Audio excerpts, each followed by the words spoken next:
All right. Welcome. Um, as you may know, this is the No Apology Podcast. I thank everybody for listening. If you hearing my voice right now, um, I know it's been a long time. It's been well over a year, and just to get right to it, my old co-host, my brother Steve. As far as the reasoning for the break, he had a strong opportunity. For those who don't know, he is a artist first, a musician, um, and he had a big opportunity for himself, and he took that opportunity. No hard feelings at all. That's my brother, um, and I want to put that out there just for anybody to, you know, change any view that of any beef of anything of that nature.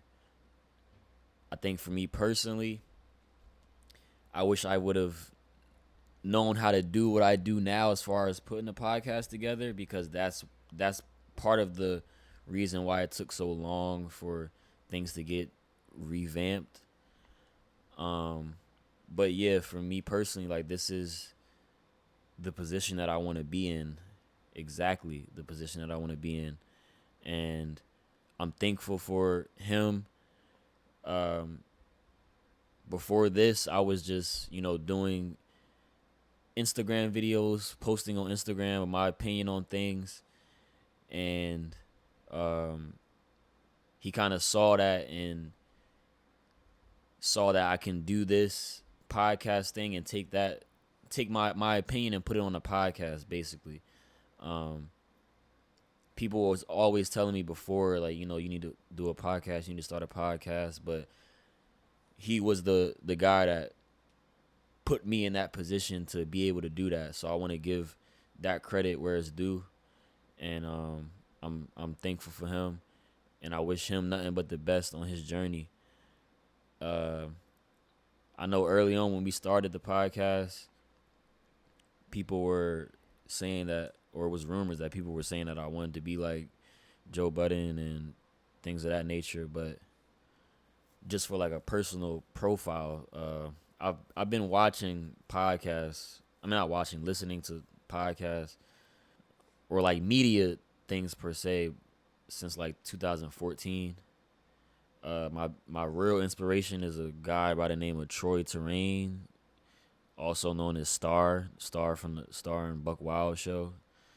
He's from Jersey. That was my main true inspiration for doing this shit.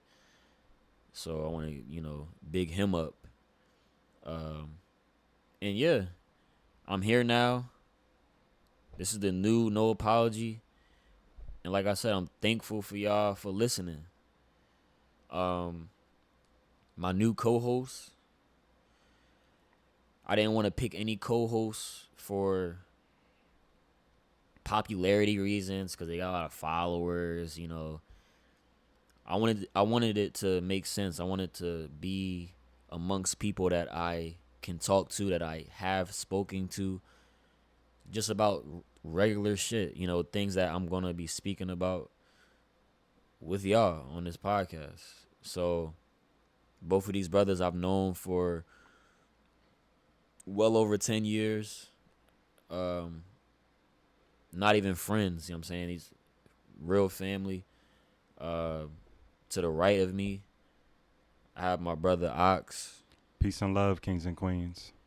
And to the left, if you hear us saying C Mass, Mass, you know what I'm saying? We referring to my brother Chris. Black excellence, brothers and sisters.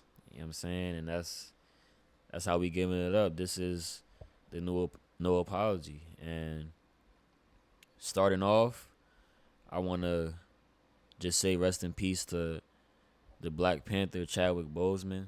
Rest in peace. The black superhero. And I kind of stumbled across that news, not wanting to be on social media, not wanting to be on the internet at all. I had my phone set aside, but I was just in the crib watching the games, and I saw that news, and I had to go for a walk. I had to take a walk. First thing I thought about was the kids. That was their hero. I saw parents, which is weird, respectfully, but I saw parents recording themselves telling their kids that, the Black Panther passed away, and their kids were just shocked. That's what I thought about first, the kids. Mm-hmm. I saw a post where it was a young black boy, of course. I think he had the Black Panther figurines, of course, with the X across his chest, and damn near in tears. Yeah. I guess his parents or whoever told him the news. And that, to me, that was heartbreaking because, first of all, it's just hard being black in America. And now they finally had a black superhero that they could look up to, and then they hear the news. Because as a kid, you think a superhero is invincible. You're not expecting them to pass. Right. So to find out that news is really, like, heart-shattering, especially during these times. Right. That stood out to me. Yeah, exactly. And just kind of going off what Ox said, growing up, you see your superheroes and you don't expect them to, pass. And I don't think the Black Panther character can be replaced at this point. Like, Chadwick Boseman was more than just the actor playing the role. He was a symbol. He was a symbol for, black excellence. Again, repeat that for America. And it was a phenomenon. Let's be honest. Like, there was a Black Panther phenomenon. People were wearing costumes. People done broke they dashikis out. To go to the movie theater. From the top. That's a fact. That's a fact. Everybody was African when that joint dropped. Everybody loved the African That's culture a at that fact. point. Everybody was African, and I loved it. I loved it, man. When the news came out, one of his co-stars from the movie The Five Bloods. If you haven't seen that movie yet, I encourage you to watch that movie.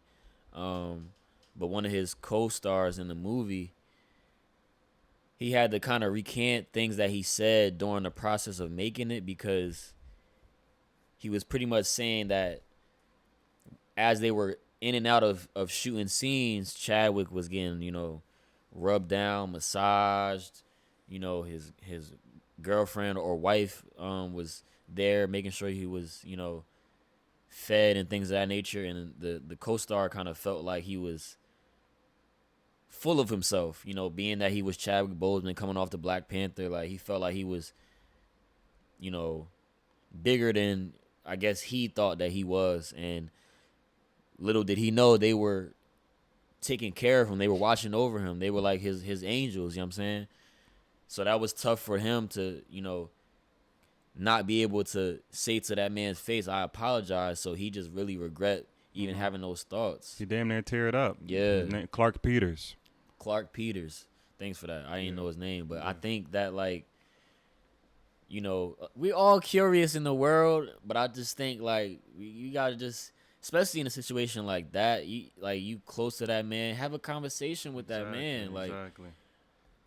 This just goes to show, not to cut you off or anything, but, like, of course, this is an old saying, very nostalgic, but never judge a book by its cover. Yeah. Clark Peters didn't know that man personally, but he assumed, just as we all do as human beings. Right. You know what I mean? We assume something, like, and it's never the right thing to do, because at the end of the day, you don't know what anybody is going through.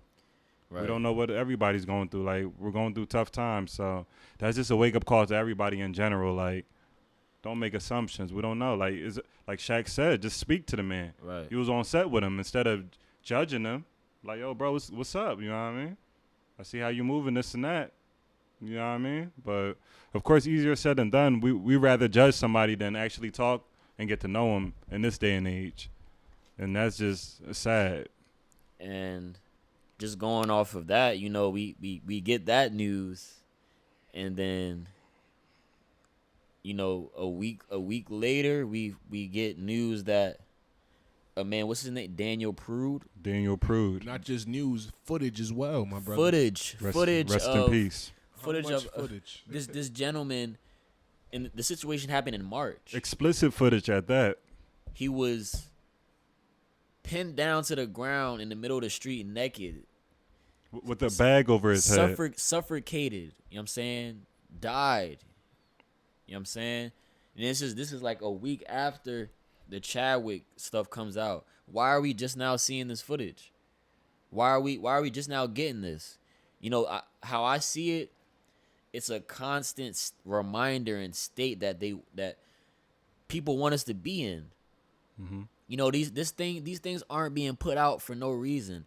And maybe I'm just being, skeptical about it or trying to, have a conspiracy theorist, but I'm not even really trying to come across like that. But I just know for me, like, I try to control my emotions as much as I can. I try not to let news or article try to change my mood, because at any point, any fake news can be put out there. Any news can be put out there for whatever you want to take from it.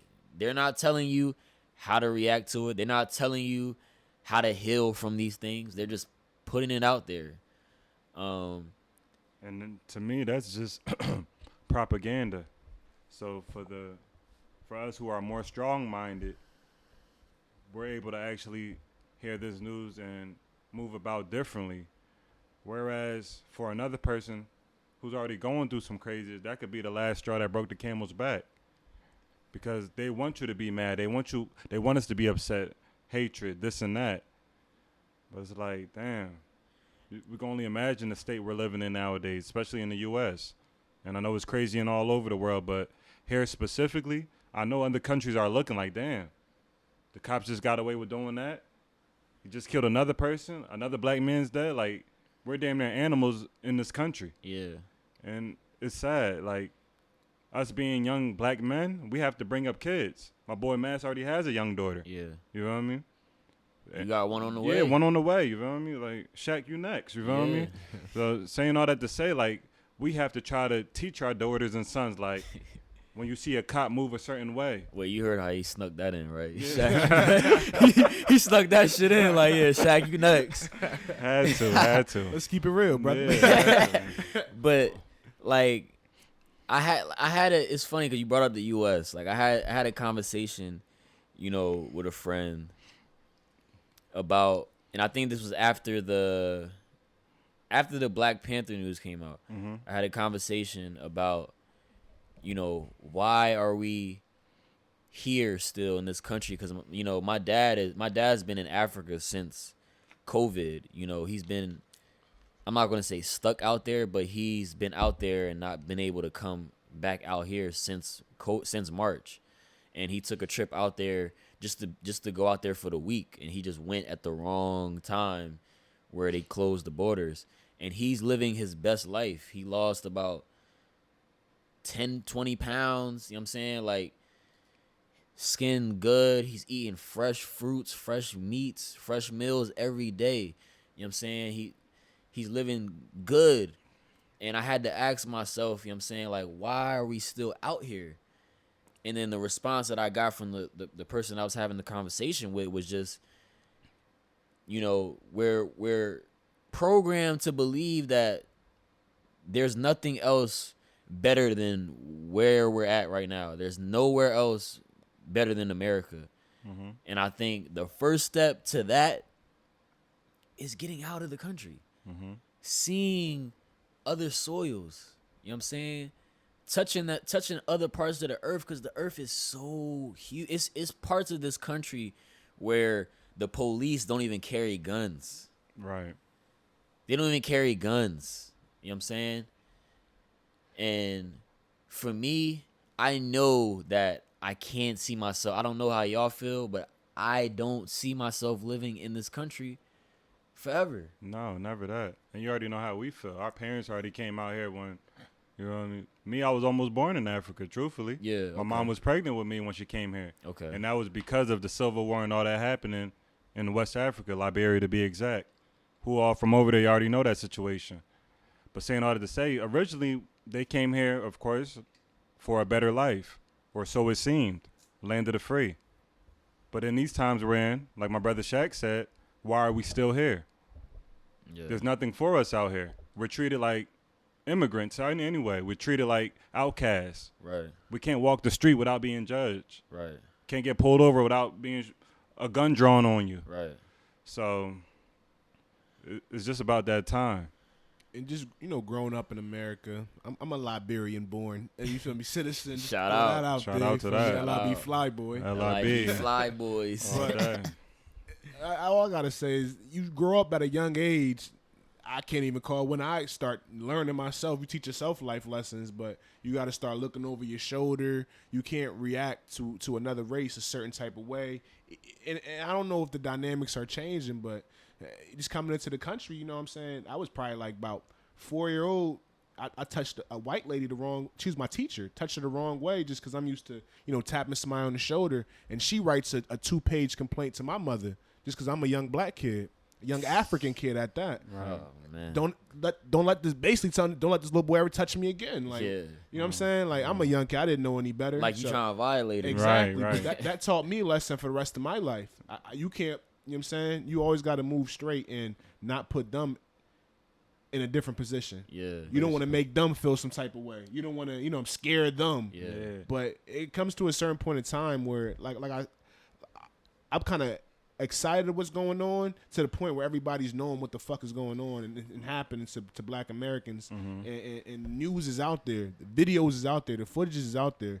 It's just like Rodney King, and now we have Daniel Prude, and not even to make the comparison, it's sickening because we're in 2020 now. Yeah. But my problem with that is, and like you said, you brought up, your teacher feeling offended by you as a kid.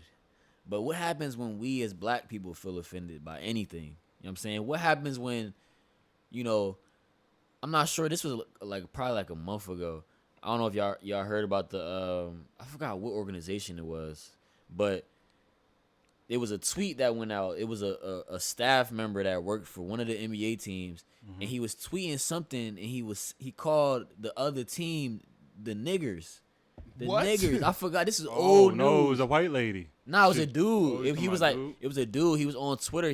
That's his job to post about what's going on. And he was like the such and such team versus the niggers. Like, and he had to take down the tweet. Yeah. And he was just like, yo, it was his phone on auto and all this other shit. But like, why is niggers in your autocorrect? You have to be using that a lot. Yeah, at least a couple times. So, you know what I'm saying? You fucked up at that point. You fucked up. I thought you were talking about the white lady who called it the Los Angeles Nakers. Nah, not that. Nah, not that one. That was different. You tried to say she was saying Nakers. But my point is, if you speak about shit like that against the Jews, you know what I'm saying? You're going to lose your job. Yes. You're going to lose your job. That's you ain't going to be able to work for whoever you working for. But when shit happens to us, there's no repercussions. There's no consequences. You can say literally somebody could go on, live TV and say niggas. You know what I'm saying? No repercussions. And they might get suspended. At the most, they might get suspended. But there's no, organization of people. We have the NAACP, but there's no organization that comes down on those people that just fuck with us like that. And I just think we gotta stand up in that. Like you said, you learned at an early age to never offend white people in that way. And it's sad. Yeah. Not to cut you off, but what Matt's is saying, we got to be programmed to walk on eggshells. Yeah, negative. 24/7. You go outside, you got to watch your back. And it's sad, we already got to watch out for the white man, but we're in day and age, we got to watch out for our own kind. Yeah. You feel me? Yeah. So it's just it's a double whammy when you look at it. And that's why mental health is so important nowadays, because most of us going through it, nobody want to speak on it. Right. Nobody want to do this and that. We don't know everyone's background. But we're all raised in a box to say. Right. We can't fully be ourselves. We can't fully speak on things. Right. But they feel like they can say whatever they want and get away with it. That's how we got this. And the podcast. only reason they're for real, that's unapologetic. Yeah. And the only reason they're getting repercussions, Shaq, is because of social media. Right. Pre-social media, they could say whatever and get away with it. Right. But now that we have people to expose them, we got records. That's we important. have records. That's you know important because before social media, we had no proof of these, even with the cop shootings. You know what I'm saying? He say, she said. Yeah, Exactly. like I love the fact, like our generation, we are the generation that exposing that's exposing a lot of the fraudulent shit that's going on. That been going on. Yeah, that's been going on. Yeah. Keep it up, and the people just need to keep it up and keep that same energy moving forward. And let's keep putting that bullshit out there so they can see what the fuck is going on. Right. Exactly. So they could be educated and they could be aware. And it's all about building the awareness. That's it. Right. That's it. And following mental health, how can I segue this? I think we could. Y'all want to talk about the Kanye interview? Yeah. Yeah. Let's start on that. So Let's talk about Kanye. Kanye West, for those who don't know, he did an interview with Nick Cannon. He has a podcast called The Cannon Class, and part 1 of that interview came out, I believe, on Tuesday. And they talked about various things. They talked about his Kanye wanting to run for president, his stance on abortion, his mental health, a lot of things. And what I respected most about the interview was just, you know what I'm saying, Kanye just continuing to be Kanye. He let it be known that he's human and he's going to continue to be human. He spoke about him crying and, you know, at his campaign that he had, his presidential campaign. He spoke about the state of our country and our world for people making fun of him for crying or feeling like he can't cry because he's a billionaire. I think that Kanye doesn't he does so much shit that it's hard for people to respect his mind. But if we really look at the things that this man has said that he's wanted to do and has done, just being a black man, that should be respected. It should definitely be looked at and considered as greatness. You know what I'm saying? This man, even with Gap, this man has worked for Gap as a child, got fired, and now he has Yeezy, and he's working into a partnership with Gap. And if you know Kanye, you know Gap, you know that connection just makes perfect sense. His stance on abortion, you know, I didn't think they were going to touch on that, but I guess that would be kind of controversial just because it's men talking about. And that's what Nick Cannon said. Yeah. Like, how you think the women going to feel? Yeah. About us even discussing this and we're not even women. Right. And that's real shit. And he was just looking at it from more of a religious standpoint. Yeah, Yes, that's yeah. what it sounded like. It wasn't. Systematically how it was set up kind of Yeah. thing. So. It wasn't really about him having this personal thing towards women or anything of that nature, because that's always like the first thing every time men have an opinion on certain things. But he just didn't believe that should be a thing. And he also spoke about the founder, which I'm sure a lot of people didn't know. He spoke about the founder being racist and how 80% of the Planned Parenthood facilities are in black communities, which then would remove more black babies, what would then decrease the black population, which then means there's less black people in the world, which means there's more white people to take over. And this is just what Kanye was saying. You know what I'm saying? It's not necessarily about taking away women's right to do anything, but just about the bigger picture as far as creation of life, things of that nature.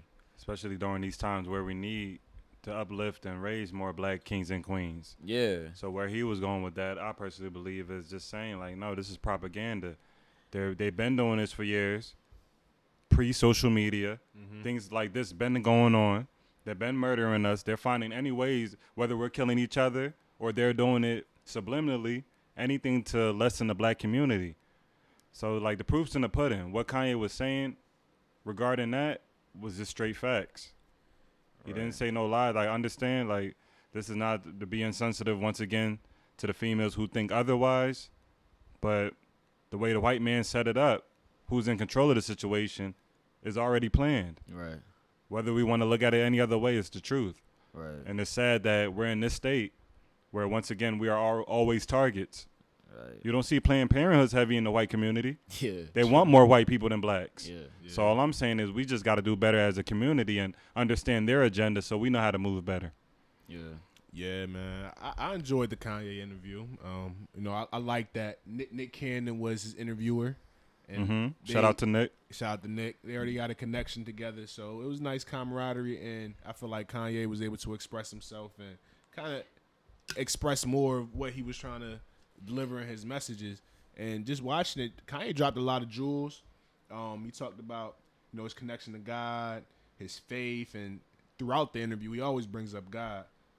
He even talked about how his faith got even stronger by him dealing with his mental illnesses and having him go back to the hospital back in 2016 is where he started, reading his Bible and being more educated and getting more things out of life and having that stronger faith and basically expressing it.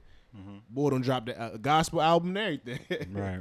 But, Kanye's an outside-of-the-box thinker. He's the type of guy that, strays from the norm, a multi-billionaire in every aspect of it. And he touches about his creative concepts as well. One thing I found interesting was the comparison between, him and other big designers such as, Louis, Nike. He touched upon how he created the whole Yeezy 350 to kind of replace the Nike Roche. Yeah. And that's something that we can honestly say happened. It's over for the Roshis no more. Right. Like, I don't remember last time I see a pair of Roshis in the store. Right. Right. I think the biggest thing that I, took from it, Nick talked about. I think he talked about he was in the airport or somewhere walking, and somebody walked up on a camera just asking him just that part of it. random things. I guess he asked him like how he felt about Kanye. He remembered what Malcolm X said as far as like the media trying to tear apart, black men, to just divide them. That was powerful, because like he said, like in the interview, like Kanye is my brother. Like I'm not. About the bash him? Yeah, I'm not gonna speak bad about. Even if I don't agree with what he's doing, I'm not gonna bash him for you. Exactly. I'm not gonna give you what you want. You know what I'm saying? Right. And that was powerful because I think with even the age that we're at, I think that a lot of people don't know how to separate, certain emotions from like reality. Like I think people, when you feel like somebody's beefing with you and things of that nature, it's not necessarily a beef. It's just y'all just on different times. Y'all on different vibes. Y'all on different frequencies. It doesn't have to be a beef. With our community, and I'm not targeting our community, but I'm just speaking because we're black. Exactly. We have that divide and conquer, in us. And this is taught. This is not something that we, want to do or think anything like that, but these are things that are taught from generations, mind you. So that was the biggest thing for me, because I feel like a lot more black people need to move like that, regardless if you don't like what people say or how they feel about things. That's still your brother. You know what I'm saying? That's still your sister. Regardless, we supposed to stick together. And in that interview, that showed me two brothers that had controversy going on with both of them. Yeah, exactly. You know what I'm saying? Coming together to talk about them sticking together, their issues, but still sticking together. You know what I'm saying? And I enjoyed that. I like that a lot. That's facts. We're kind of late on this news, just as far as recording, but it's been announced that the Joe Budden Podcast, they will be leaving Spotify. They had an exclusive deal. I think it was a 2-year deal with Spotify, and from what I got from the whole process was, Joe being on the experimental side of, trying to figure out the game and see what he can get from these streaming services, what they can provide for podcasts in general. Because I don't think he needed them per se, but I just think he wanted to see what they were about. And I think his attitude, towards the news, I think that he wanted to continue to work with them. I felt like he wanted to still be respected because he did have the first exclusive deal before Michelle Obama, before Kim K, before Joe Rogan. And I think they weren't looking at them as an individual podcast. They forgot about their impact, and they were looking at how they could contribute to Spotify, bringing them subscribers. Because even me personally, I didn't even want to, have a streaming service on my phone. I didn't want to pay for a streaming service at all. But being as though I was listening to their podcast before, I had Spotify. They bought me to Spotify, so that's something that, I'm sure they knew. I'm sure they had a count as far as how many people were subscribed to their podcast. So that alone is, analytics that you could see as far as our contribution to y'all platform. And I think it was a number thrown out. I'm not sure what the number was as far as the renegotiation, but they decided to go their way. And I think that is, that's heavy. That's commendable because Joe didn't need Spotify from the beginning, but he took that chance. And I'm excited to see what they build from after this. But like I said, I think that it's important, and that process was showing, just value and valuing yourself, but also seeing how businesses move. Mm-hmm. How they don't really care about, you specifically, but what can you do for them? Basically. And we see it time and time again. They rather buy you out to benefit their situation, their business, than damn near give credit where it's due. Right. And like you said, if Joe was before all these other people, they clearly knew that. Right. But instead of giving credit and allowing him to be more of a free thinker, of course, what they try to do, buy him out. And I'm pretty sure to control the situation. And even with negotiations, like going into negotiations, like the companies that you're negotiating with might try to act all friendly with you, try to act like, don't do that. Don't be friendly with me, because this is the Shark Tank right now. Like, you trying to negotiate what's good for you, and now I'm trying to negotiate what's good for me. Until we figure that out and come to that point, we're not friends. You know what I'm saying?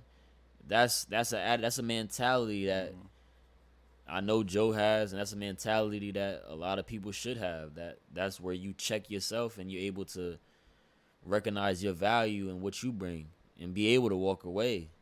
Basically, if we talking business, we talking business. Yeah. Save all the buddy for it until we come to an agreement. Facts. That's all that is. Facts. Because that's disrespectful to me. I'm going to always take that as disrespect. No, facts. You know what I'm saying? Because they always have a bigger agenda.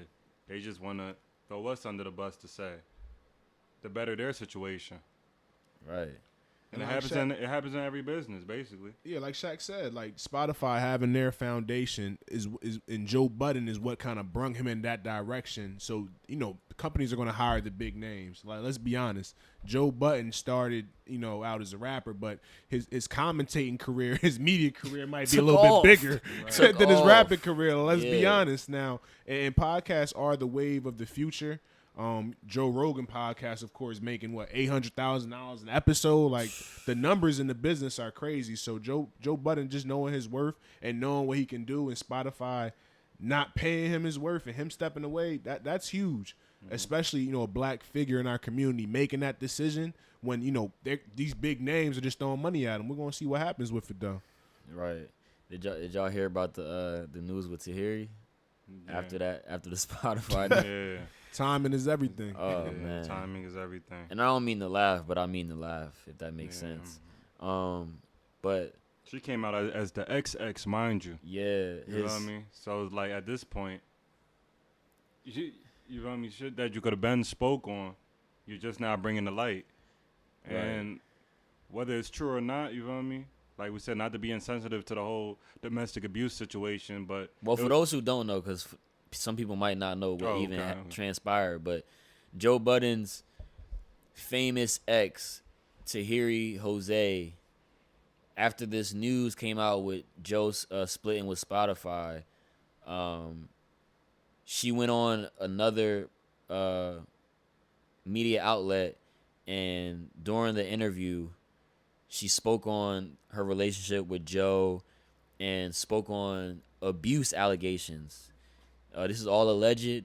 We don't know that if it's factual, but she spoke on the things that she received as contribution to her being with Joe, and I think she said a broken nose, broken ribs, things of that nature. And I actually heard about the story with the broken nose before because I've heard other people speaking about that in the past, and she wasn't specific with what happened because everybody heard, not everybody, but those who know heard about her getting into it with a dude, and the dude punched her in the face. You know what I'm saying? She wasn't specific about that. She didn't say that her having a broken nose had nothing to do with Joe. She only spoke about the contribution that the relationship with Joe brought her. Mm-hmm. And that's important. You know what I'm saying? We're not saying that women getting abused is not true and things of that nature, but we also have to take into consideration that every story is not true. We can't, even with men, you know, vice versa. Is every story that comes out, people do lie. People are lying. There's always three sides to a story. Yes. People are lying. When I went to go do a little, of course, further digging, that's when I seen the comments. Mind you, more females than males saying that they believe that Tahiri was the aggressor as well. So with that being said, of course, actions speak louder than words. So I'm guessing they saw her on whatever show she be on.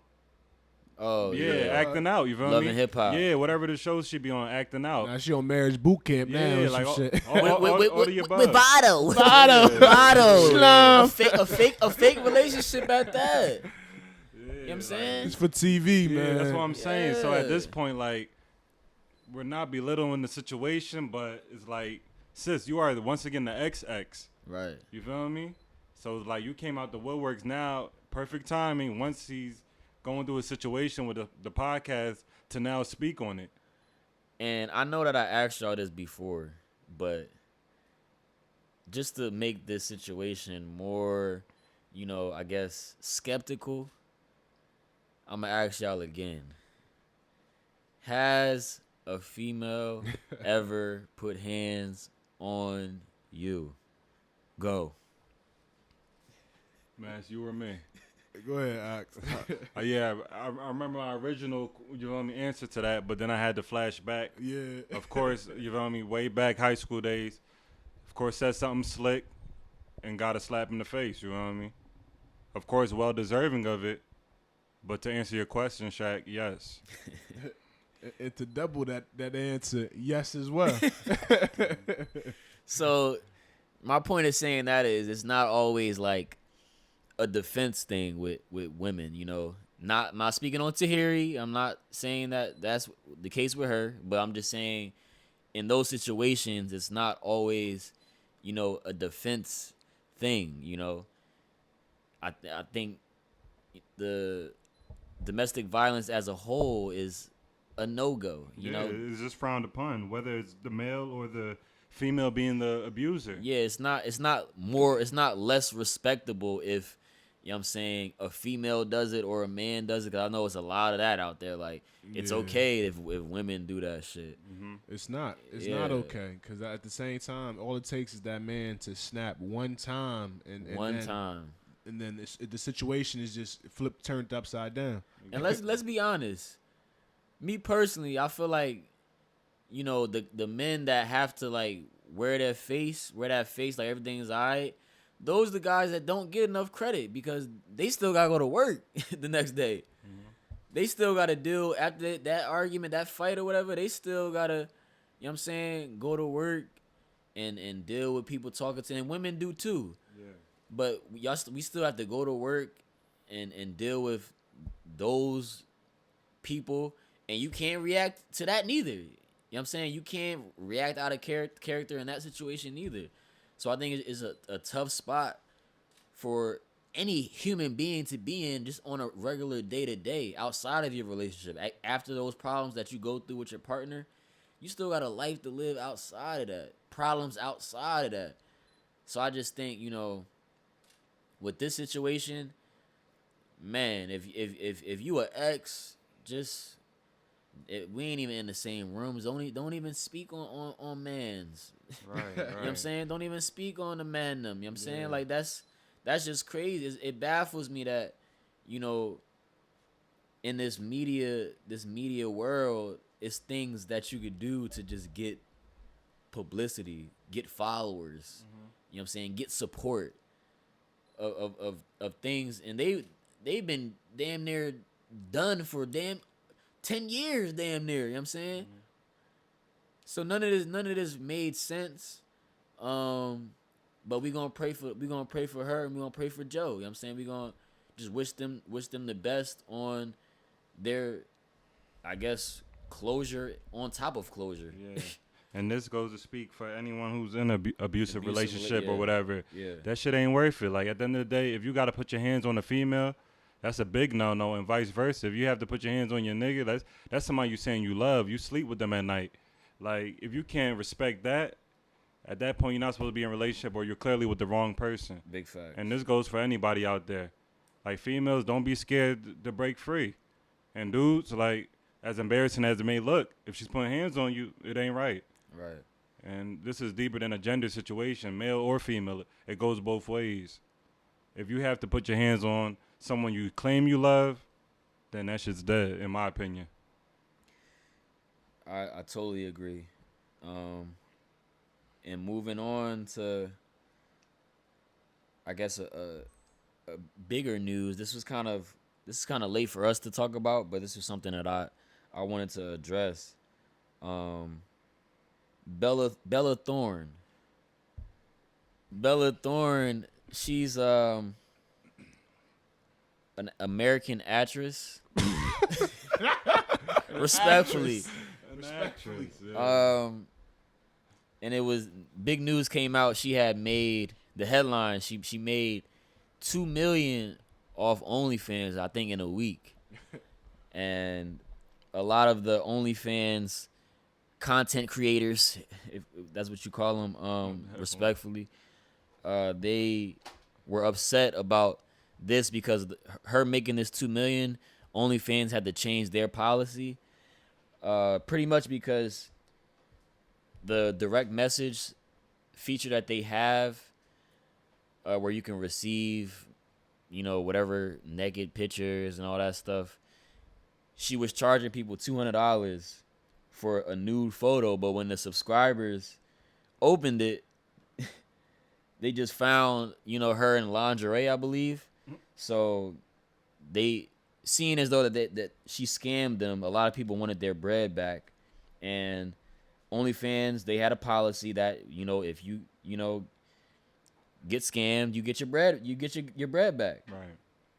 Right. So a lot of people were asking for their money back.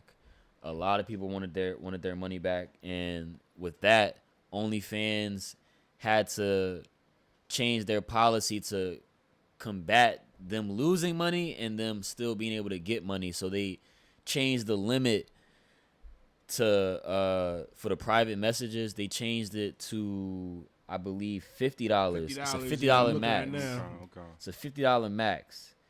And the money that you make, I think they were getting paid weekly before, but now they have to wait 30 days. I'm sure I'm not speaking out of turn, but I just want to be careful of that. I think that's what it is. 30 days they have to wait until they're able to receive their money because of Bella Thorne. Yeah, the OnlyFans community was in an uproar. How do y'all feel about OnlyFans? First of all, I chuckle at it. Secondly, you feel me?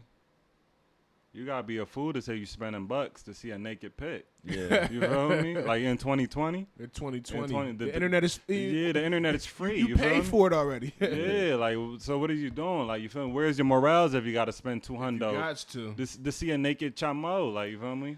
I think a lot of dudes We gotta do better. A lot of dudes just scared of women. You know, they don't want to communicate. Antisocial. That's probably what it is. They stuck behind the screen and they rather talk in some type of chat line or OnlyFans type of environment to make them feel themselves. Exactly. But Beyonce already made it the norm. She might start her OnlyFans. Right.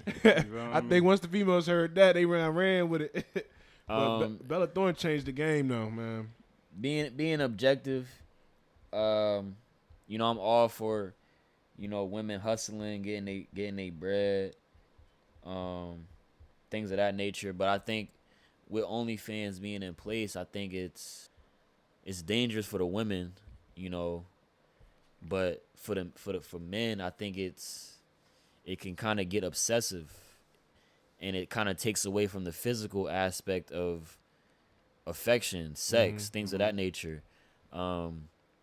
There's people in other countries that kind of set these women up as their girlfriends, quote unquote girlfriends, and they have it like their own virtual dates. They talk to them like they're in a relationship. They all that. They have them doing things that their girlfriends wouldn't do for them, and it gets deep.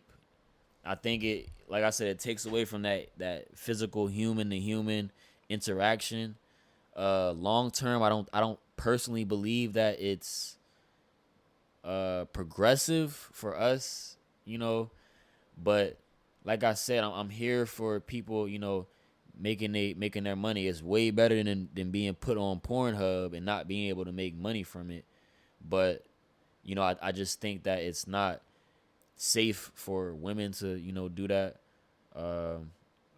It's not safe for relationships, in my opinion. Yeah. Because now, it's a lack of intimacy. It's more of lusting.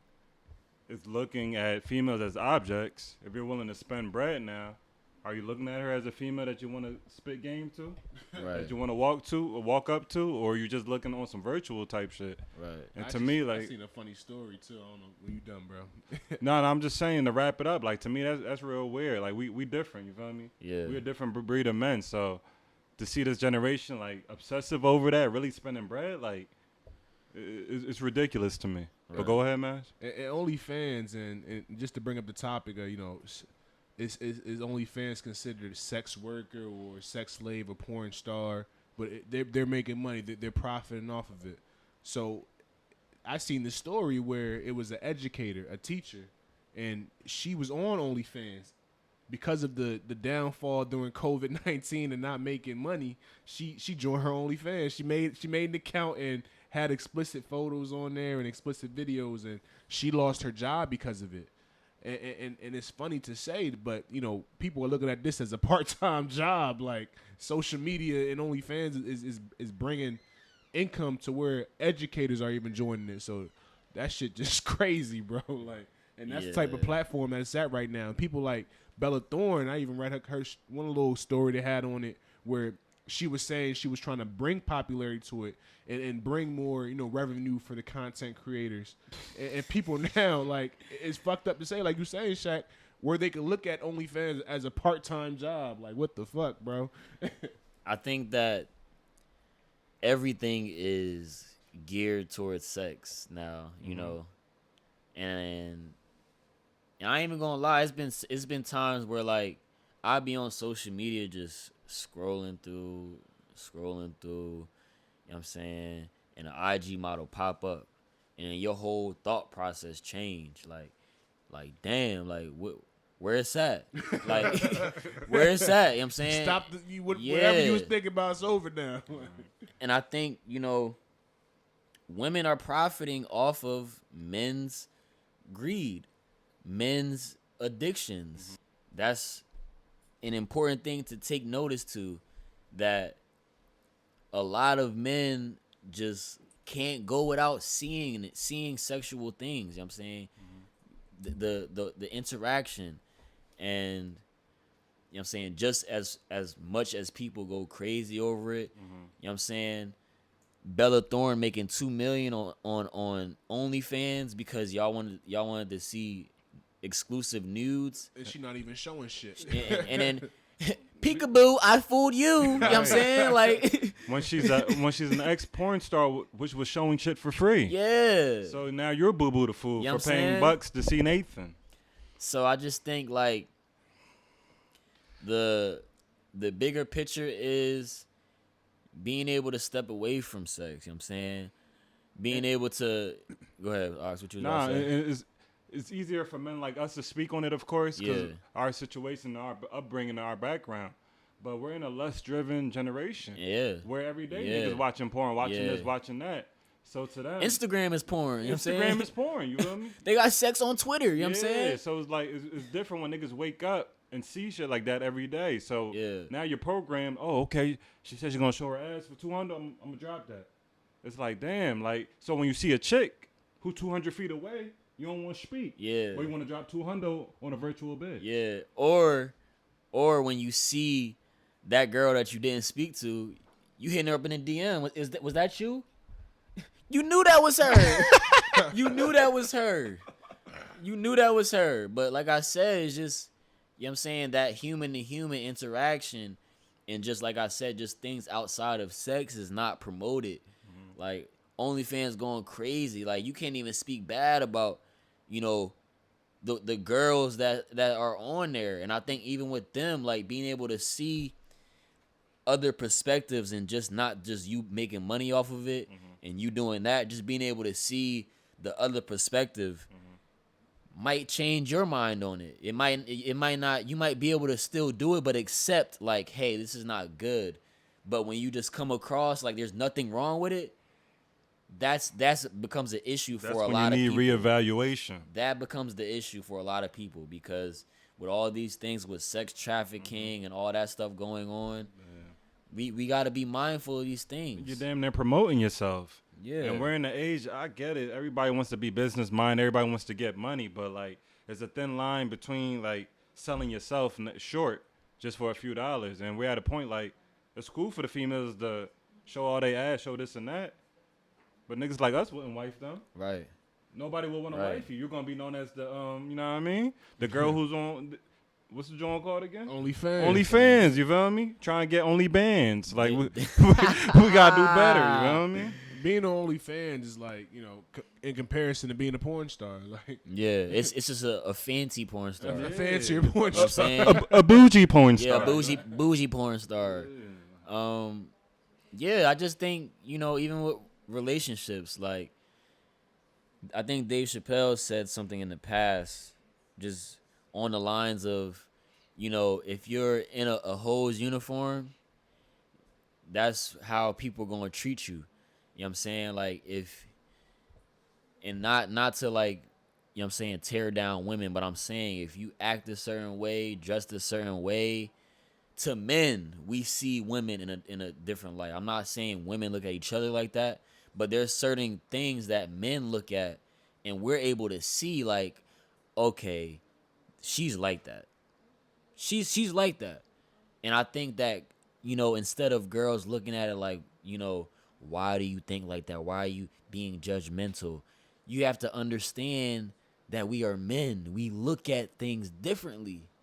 And that is a thing that if you want to be in a relationship, you have to consider that factor. Exactly. If you want to have an OnlyFans and doing that stuff, the men that you're going to attract might not be the men that you want. It's never that case. And like you said, we are men of observation. So when we see that, if you're not a hoe or not, you're going to be labeled as such things for how you're portraying yourself. If I see you naked online, twerking on Instagram and all the other stuff, my first reaction is, damn, I just wonder what her personality is like. Damn, I wonder, like, what type of woman would she be if I married this girl? Those are things that you have to think about. You know what I'm saying? And men, like I said with men, like we have to, instead of, you know, making things like this profitable, we have to check ourselves. You know what I'm saying? What do we want from this? Mm-hmm. To subscribe to something like this. You know what I'm saying? Paying our hard-earned dollar to see things of that nature. when Pornhub is still available, you know what I'm saying? You can still see that shit for free, but you rather pay for these things because it's personal. You feel connected to the person. That's things that you got to consider. You know what I'm saying? Reconsider that urge, I guess is what I'm trying to say. And it's just sad and mind-boggling on how we got to this point in general. Yeah. You know what I mean? Social media is really ruining a lot of situations. Right. Everyone's damn near robots and virtual buddies, and there's no more face-to-face or in-person communication. Niggas rattled to talk to somebody in person, but rather DM the shit out somebody. Right. You know what I mean? Right. Or when you DM the person, when you meet in person, you have Nathan to say to them. Right. And I don't know if that's the old soul in me or what, but I'd rather the face-to-face. Right. I barely like texting. I'd rather call, see what's up. You get more of a feel out of a human-to-human connection. Yeah. But like I said, I know we in different times, and clearly everybody's different, so it's just crazy to see what's really going on. The norm is changing, the environment is changing. You know, just talking. You got the emojis, so you can send a little kissy face, a little hard eyes, without doing so much talking nowadays. With a straight face at that. With a straight face. I LOL everything, like just to let everybody know I ain't serious. I'm not serious. I'm just that type of person. You damn near have to don't do that. take it too serious. You have to do that That's why damn you gotta near, put so the niggas LOL. don't take You your have shit. to. Yeah. You have to.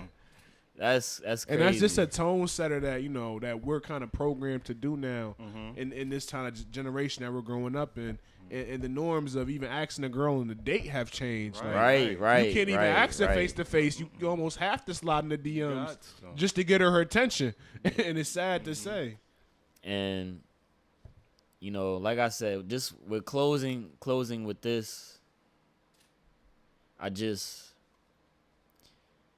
know my little one voice is, you know, not gonna change OnlyFans for making money, but I just want everybody to just like take a step back.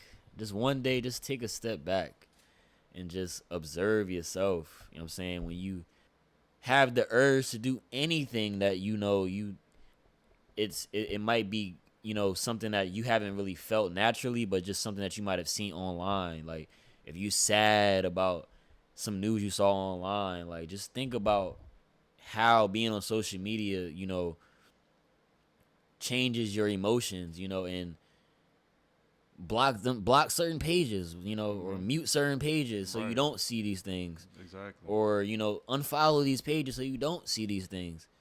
You know what I'm saying? With the OnlyFans, you know what I'm saying? Like, y'all niggas, I don't have OnlyFans, so I don't know what goes on, but y'all niggas that got OnlyFans, y'all females that got OnlyFans that be paying for that, like, don't pay for it for a couple weeks. Step away from it, you know what I'm saying?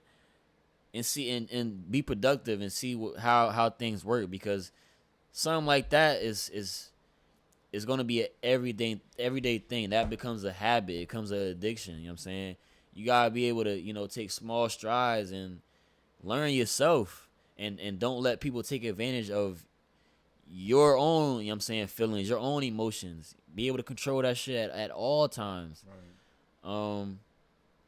Yeah, and other than that, music wise, Big Sean's dropping his album at midnight. Yeah. I'm excited for that one. Yeah, definitely. Music been good lately. I don't know if you guys got a chance to tune into the Nas album. I liked it. I heard a few tracks. Had a lot of gems on there. Yes, it was a nostalgic type of album. It gave you the Nas the a rapping ass 90s nigga. feel. Like it was cool. I liked it. I liked it a lot. Yeah, I enjoyed that. I'm still playing that. I'm still playing that, exactly. That's one thing we have during all these rough times is great music. So shout out to all the artists and all the great tunes. Shout out to another mass appeal, Dave East. His album was hard too. Shout out to Dave East. Everybody dropping great music, so that's one thing that is on the up and up. So shout out to everybody for that.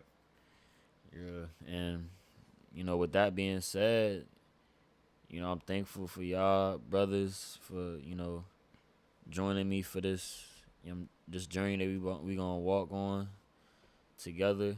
Yes, sir. Anybody that's listening to this when it comes out, you know, I appreciate you for listening. Thank you for listening. This is just the beginning, and like I'm gonna continue to say, This is the No Apology Podcast, meaning be you, stay true to yourself. Move unapologetically. That's so important right now in these times. You know what I'm saying, just respecting yourself enough to respect those around you, but still being able to be you is important. So that's how I'm gonna close this drawing. Love, peace, blessings to everybody, and we out this thing. Yes, sir. No apology.